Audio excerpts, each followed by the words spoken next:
샬롬. 오늘 또 하나님의 은혜와 평강이 여러분과 함께하기를 축원합니다.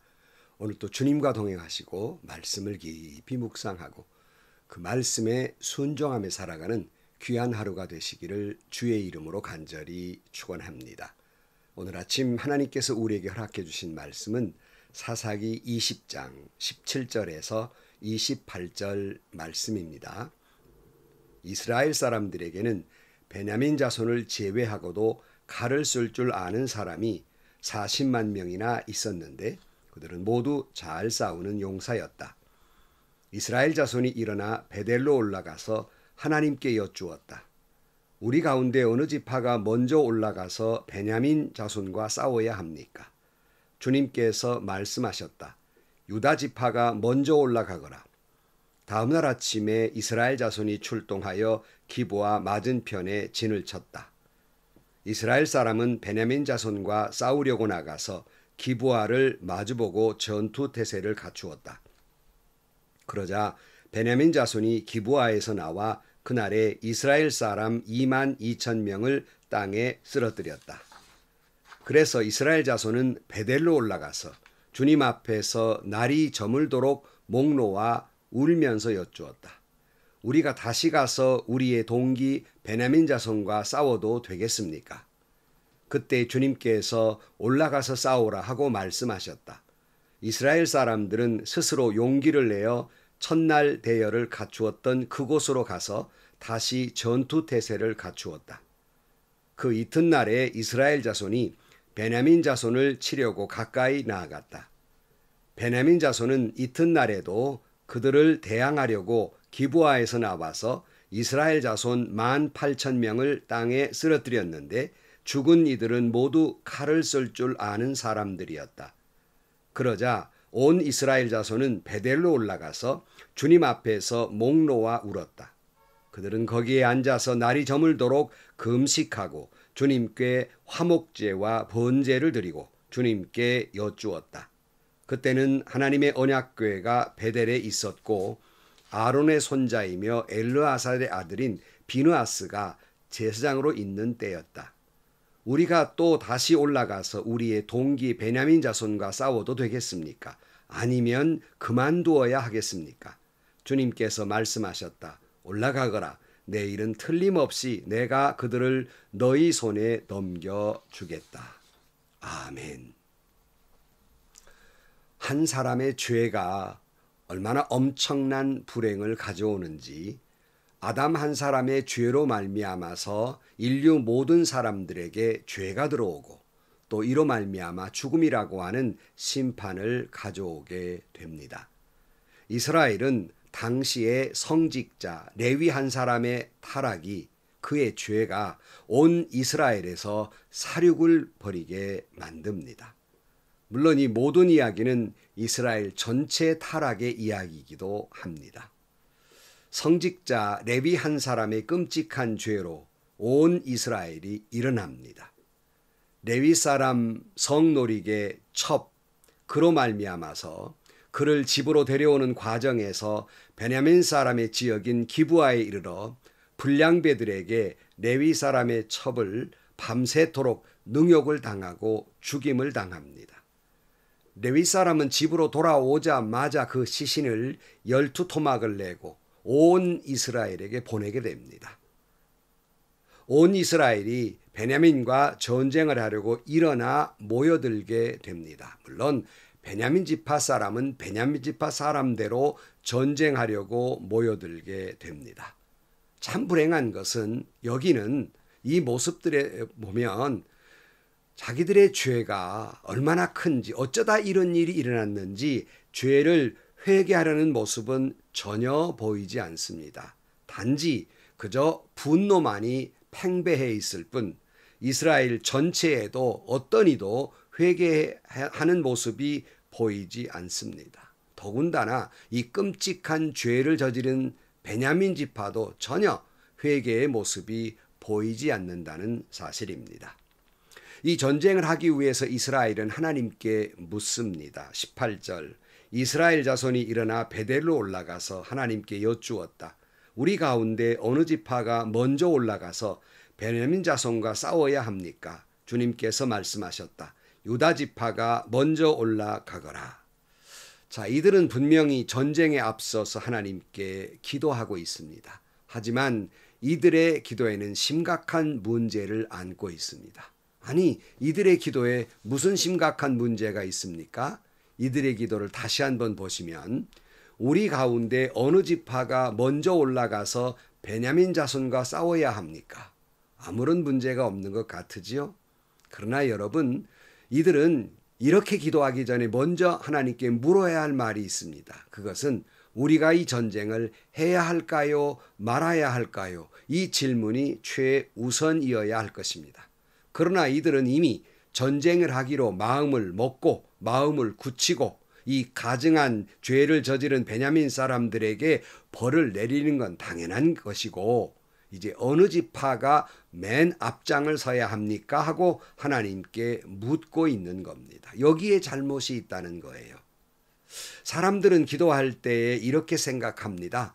내가 하나님께 소원을 아뢰는 것은 내 마음을 정하고 아뢰는 것은 당연한 것이고 내 마음에 이미 다 결정을 내려놓고 기도를 합니다.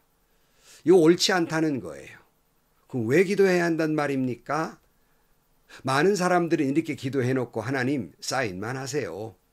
하나님은 내가 기도했으니까 하나님 동의하시고 내 소원에 나를 반드시 도와주어야만 할 것이고 살아계신 하나님이라면 들으셨으니까 꼭 그렇게 이루어 주셔야만 하는 것이다 하는 마음을 결정하고 하나님께 기도한다는 것이에요.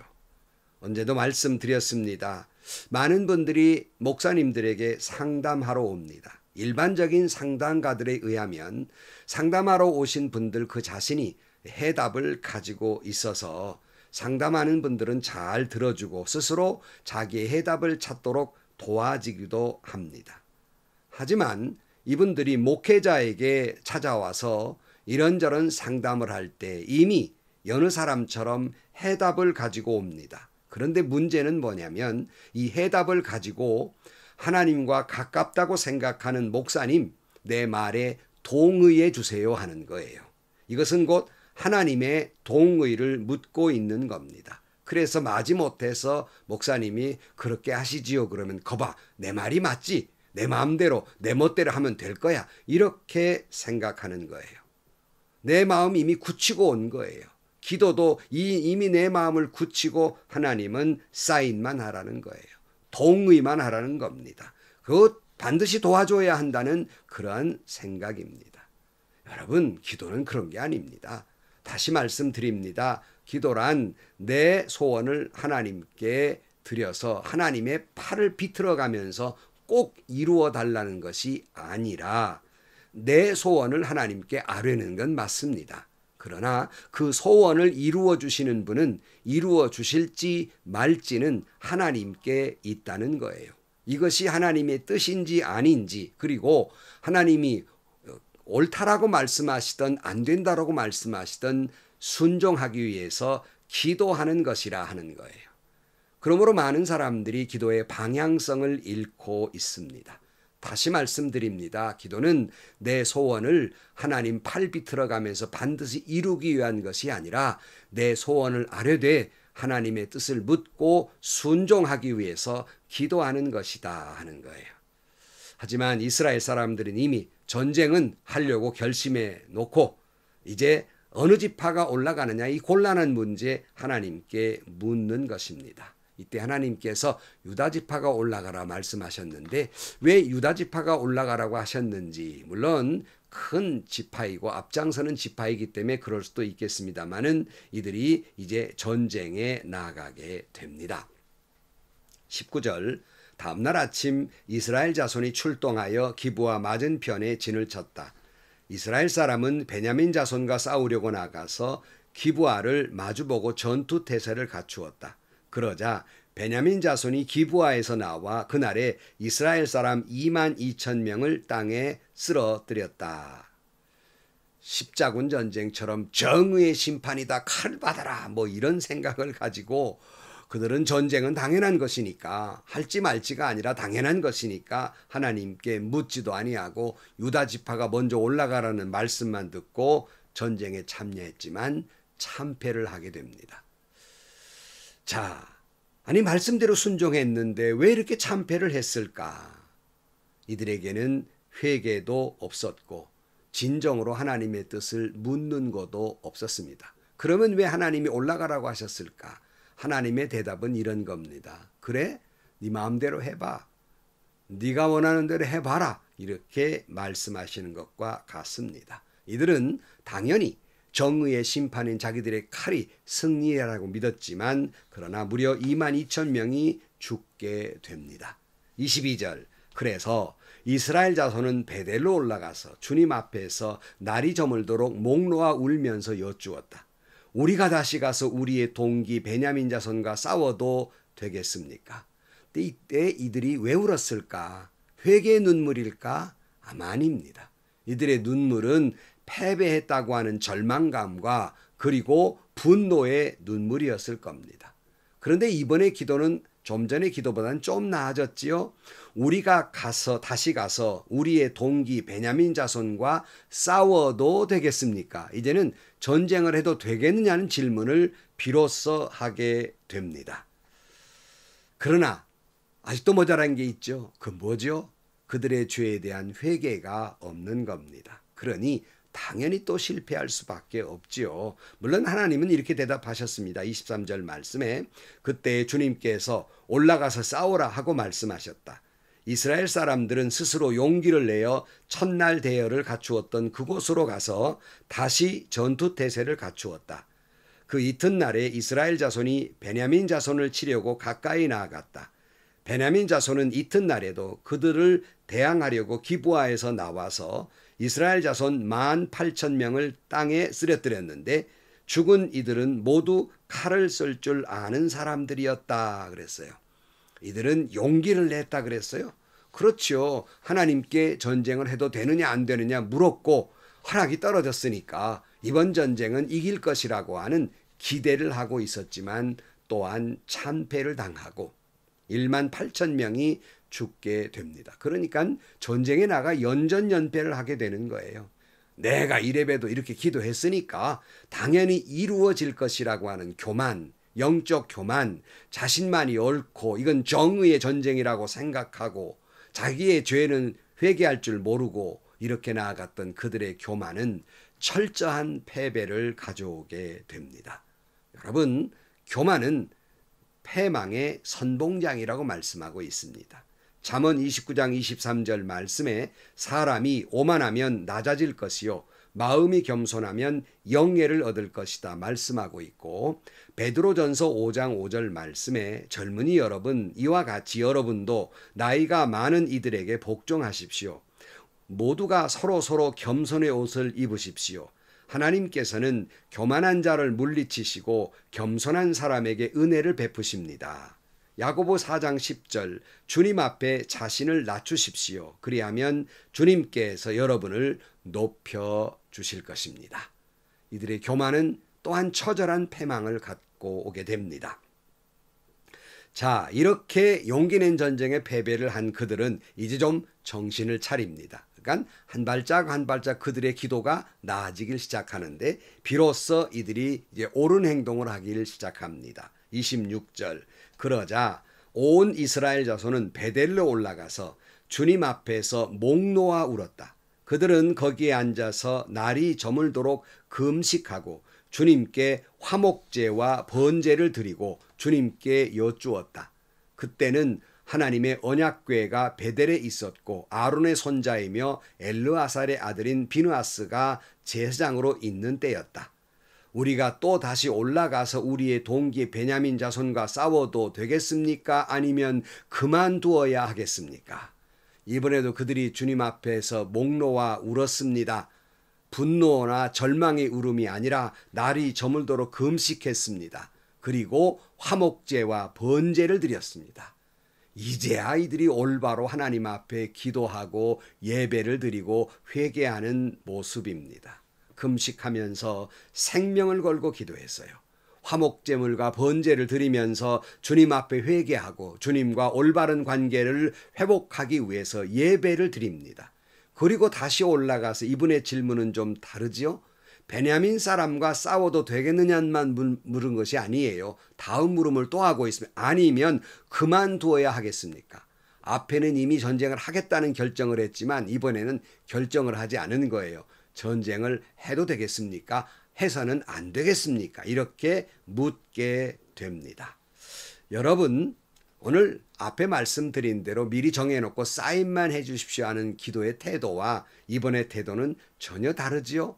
마치 이것은 우리 자녀들이 아들이나 딸이 자기 배우자를 이미 결정하고 결혼하기로 결정하고 부모 앞에 나와서 우리 결혼했으니까 허락해 주세요라고 말을 하지요. 허락은 무슨 허락이에요? 이미 자기들이 다 결정했는데요. 그들의 이 통보식 이야기는 뭡니까? 물론 허락도 구하지만은 허락하시든 안 하시든 우리는 결혼하겠습니다라는 태도를 볼 수 있어요. 우리 결혼하겠으니까 사인만 해주세요. 동의만 해주세요. 이런 태도. 바로 이스라엘 사람들이 앞에 기도했던 태도는 그런 것이었는데 이번에는 다르더라 하는 거예요. 이번에는 다 하나님께 맡깁니다. 전쟁을 할지 말지 어떻게 해야 될지 이제 하나님께 돌아갑니다. 그리고 하나님의 분명한 약속을 받게 되지요. 주님께서 말씀하셨다. 올라가거라. 내일은 틀림없이 내가 그들을 너희 손에 넘겨주겠다. 틀림없이 승리를 하게 해주겠다고 약속하십니다. 결과는 어떻게 됐지요? 연전연패했지만 결과 내일 아침 볼 말씀입니다마는 그들은 당연히 승리하게 됩니다. 왜요? 하나님이 이제 약속하셨기 때문입니다. 오늘 아침 우리는 이 말씀 속에서 우리는 이 전쟁의 연전연패 속에서 하나님의 음성을 듣습니다. 그건 뭐냐면 여러분 우리도 하나님 앞에 결정하고서 기도하고 있고 하나님 앞에 동의만 구하는 기도는 없습니까? 하는 질문입니다. 또 하나는 우리의 기도 속에 나만은 옳고 내 생각만이 정이라고 생각하는 교만한 기도는 없습니까? 하는 것입니다. 그리고 진정 우리의 기도에 회개가 있습니까? 예요. 회개 없는 기도는 참된 기도가 아닙니다. 바라기는 여러분 하나님 앞에 겸손히 진정으로 모든 걸 주님께 맡기고 겸손히 하나님께 기도하셔서 여러분 응답받고 믿음대로 이루어지며 영적 전쟁에 승리하는 여러분들이 되시기를 주의 이름으로 간절히 축원합니다. 기도하시겠습니다. 하나님 아버지, 우리 기도 속에도 교만이 있어서 이미 내가 다 옳고 하나님은 동의만 해달라는 식의 기도가 얼마나 많았는지 모릅니다.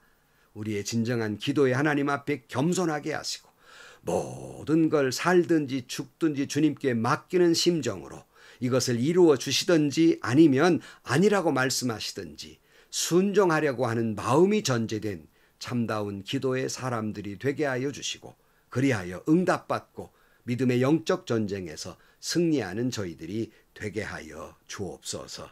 예수님의 이름으로 기도하옵나이다. 아멘.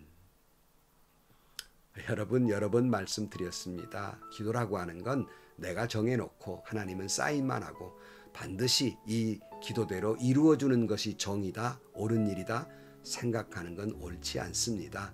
내가 기도했지만 하나님이 이것을 옳다라고 하실지 안 된다라고 하실지 우리는 모릅니다. 그러나 하나님이 어떻게 응답하시든 아멘 하고 순종하겠다는 마음을 먹고 기도하는 것이 참된 기도입니다. 여러분 참된 기도의 사람, 응답받는 사람, 믿음으로 승리하는 여러분들이 되시기를 축원합니다. 오늘도 여러분 행복하시고요. 좋은 일이 가득한 하루가 되시기를 주의 이름으로 간절히 축원합니다.